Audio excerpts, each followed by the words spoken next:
Hi everybody, this is Angel Arts, and I just recently saw the Detective Pikachu movie, and so I thought, you know what, I think it'd be fun to give my little review on that film.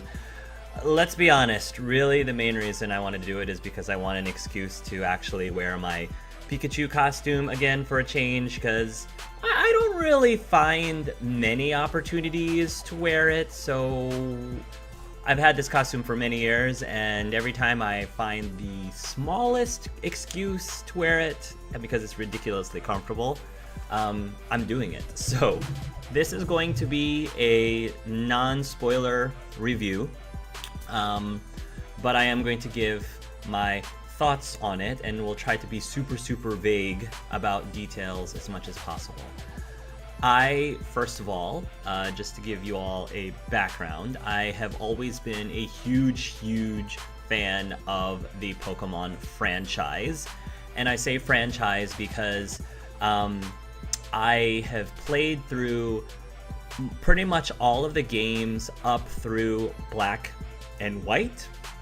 But unfortunately, life happened and have not really been able to play many of the Pokemon games since Black and White. Excuse me, I should give myself more credit. Since Black and White 2. So I pretty much have played all the games up through Black and White 2, including the remakes like Fire Red, Leaf Green, and Heart Gold, Soul Silver, like those as well. But because I haven't really been able to play the games since Black and White, I at least wanted to say I am a huge fan of the franchise overall. I was a big fan of the cartoon. I played the trading card game way back when it first came out, and that was super fun, but then trading card games can be really expensive, so I haven't really done that recently. But anyway, so that is me as a Pokemon fan, and I personally really loved this movie. I went in without really any expectations. I just wanted to just have fun. You know, Ryan Reynolds was voicing Pikachu. Obviously, Ryan Reynolds right now is best known. I mean, he's got many roles, but definitely recently his best role has been Deadpool. And so when Detective Pikachu came out, at least for the video game, a lot of people begged and pleaded, please let the voice actor of Detective Pikachu on the video game be Danny DeVito. And I thought that would be amazing too. I thought Danny DeVito as Pikachu, Detective Pikachu, at least in the video game, would have rocked so hard, but I don't think that ended up being the case. And then when they were talking about the release of this movie, a lot of the same fans were like, oh, please let Danny DeVito be the voice actor for Pikachu. And then they said Ryan Reynolds, and I think people were like, Ryan Reynolds, interesting choice. You know, I think a lot of people were unsure at first what they thought. Some people were unsure, some people were like, oh man, Ryan Reynolds, really? And other people were like, Ryan Reynolds, really? And I was very open-minded about it. I thought that Ryan Reynolds would be able to pull off that role very well, and I wasn't really sure. I really wasn't sure what to expect. And I went in, and the best thing I can say about the film is that it pays so much respect to the source material. And this is why when I left the theater, I think the biggest thing that I posted on my Facebook was, of all of the video game based movies that I had ever seen in my life, I personally felt that this one executed it the best. Now, your mileage may vary. I'm sure for many of you, maybe there were other video game based movies that you thought did a great job, if not better. But for me personally, I could not think of any other movie that I had personally seen that had executed video game, had executed video game based movie as well as this one. And I thought it was really ironic when the trailers were going out that they also included the trailer of the Sonic the Hedgehog movie. Many of you probably know a lot about the backlash and drama about the designs of Sonic, but going back to Detective Pikachu, one of the reasons why many, I think, video game based movies tend to fail is that they did not stay true enough or respect enough the source material. A lot of movie makers tend to take a good amount of creative freedom when it comes to making these movies. And there's nothing wrong. There's nothing wrong at all for creative freedom. There's nothing wrong with trying to do a different spin or make a different interpretation of something to try to make something fresh and new and possibly make it more universally appealing to a wider audience. I totally get that.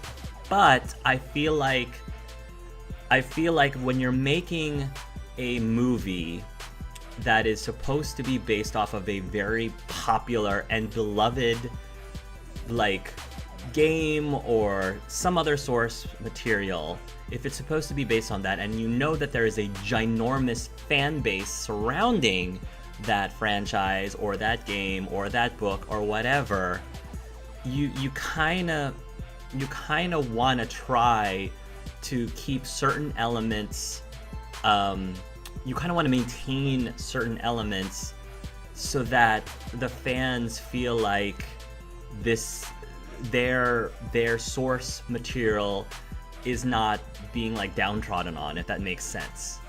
I felt like this movie was such a great balance to that. First of all, the Pokemon were designed so well. They look pretty much just like they did in the video games, with the exception of the CGI trying to make them more realistic to what they would look like in real life. And it's not just how they look, but also how they moved. I think the animators spent a lot of time researching how different animals moved and behaved, and they designed, based that on, how the Pokemon moved, and I thought that they executed that really well. Video game fans just want their video game characters to look recognizably like their video game characters, which is why there was so much backlash about Sonic, because he was close, but there were certain things about Sonic's model or design that was a bit off, to the point that that's a huge deal for people who love Sonic. And I'm not at all saying that you need to completely 100% satisfy just the fans and not like a wider audience. But you can still satisfy the fans and still satisfy the wider audience. For people who don't know Pokemon at all that well, like, I don't think it matters to them as much whether or not a Pokemon looks a little off or looks exactly like they do in the game. I don't think it matters to the casual viewer or anyone who doesn't really know Pokemon all that well. But it does matter for the fans, who is the main target and should be the main target to at least like draw other people in to go see the movie with them. So you really have to be able to show the viewers that you care. I think that's the biggest thing, is that a lot of video game movies that kind of flopped is because many viewers complained that it didn't seem like the people who made the movies cared enough. Again, going back to the whole Sonic the Hedgehog thing, a lot of people were like, these people didn't care enough about the way that Sonic looked. And then the directors or producer, I forgot who it was, responded very quickly and was like, you know what? We heard you loud and clear, and we are going to fix this by completely revamping and updating and modifying Sonic's model so that the fans are happy with how Sonic looks. And at that point, people applauded. Of course they were still upset that Sonic didn't look the way it looked in the first place, but respect credit where credit is due. The fact that they were so quick to say, you're right, our bad, we should have given Sonic's design a lot more thought and a lot more respect to the original source material. So we're going to fix it. That does show that they cared, at least at that point they cared. So that's good.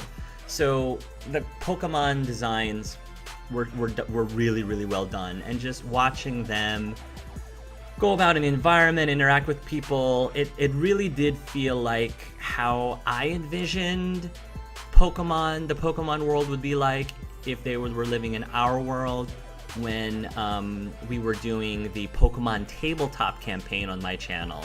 For those of you who don't know, I did a year-long tabletop campaign of Pokemon, which honestly, the universe was super, super similar to the way that they portrayed the Pokemon real live-action universe in this movie. So I was really pleasantly pleased by that. I was like, this feels a lot like the campaign that I made. That's really cool. It's really awesome. And other things about this movie that I really liked is, again, there were just different details or different pieces of dialogue that was spoken that really made the fans feel like either A, this was written by someone who actually played the game, and or B, this was written by someone who actually did their homework, that actually did their research. Because these were, like, again, details or just parts of dialogue that didn't necessarily need to be included in the movie, but the fact that they were there made you feel like, all right, like, that's stuff that a fan would know or a fan would be familiar with. But even if you weren't a big fan, even if you weren't that familiar with Pokemon, you'd still sort of get it to the point that, okay, I can understand that that's a thing. Because a lot of the times it's dropped as a joke. Those kind of little instances were dropped as a little bit of a joke. And even if you didn't know Pokemon, you still kind of got the joke anyway. But those of you who were big fans of the franchise are like, oh man, that was good. That was really, really good. Thank you for that, like, that tidbit that really made me feel like this was a movie that was made by Pokemon fans for Pokemon fans. That's what it felt like, which I think is great.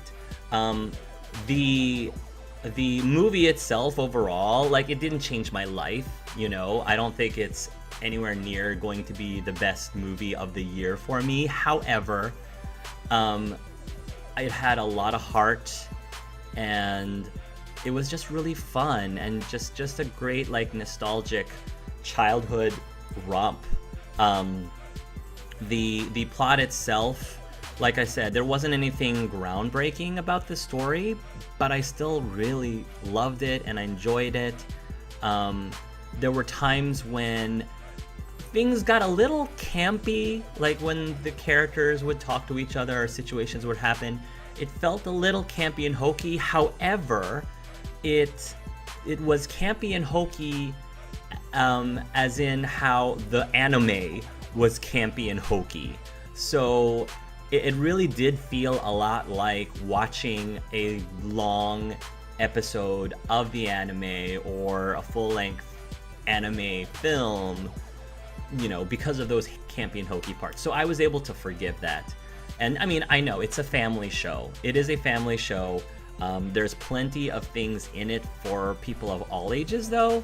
Ryan Reynolds, like I said, he just knocked that out of the park. I think a lot of people were wondering if they would be able to watch this movie and not see Deadpool in Pikachu, because, Ryan Reynolds, he's got a very recognizable voice at this point. And since Deadpool is, for the most part, a character that wears a mask, and, Pikachu can be thought of as another mask for the actor Ryan Reynolds, I think many people were wondering if they would be able to differentiate the two characters from each other, and I think he did. I think he pulled it off. I think he clearly was able to establish this character that's completely separate from Deadpool. I mean, there were definitely a few Ryan Reynolds-esque jokes in there, but it was still, for the most part, very, very family-friendly.